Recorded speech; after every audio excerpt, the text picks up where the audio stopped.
राजकीय विरोध असलेल्या भाजप ठाकरे गटाचे नेते क्रिकेटच्या मैदानात मात्र एकत्र दिसले। मिलिंद नार्वेकर आणि आशिष शेलारांनी क्रिकेट खेळण्याचा आनंद लुटलाय। यावेळी नार्वेकरांच्या गोलंदाजीवर शेलारांनी फटकेबाजी केली।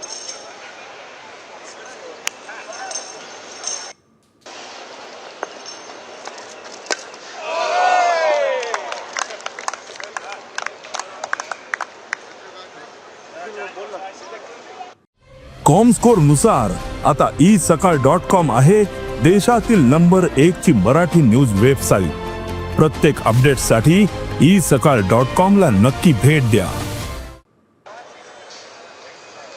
मिलिंद नार्वेकरांच्या बॉलिंगवर शेलारांनी चांगलीच फटकेबाजी केली।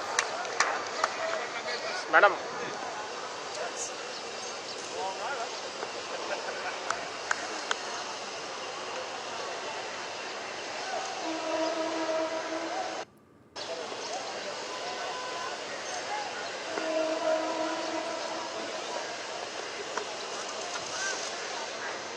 बसलाच नाही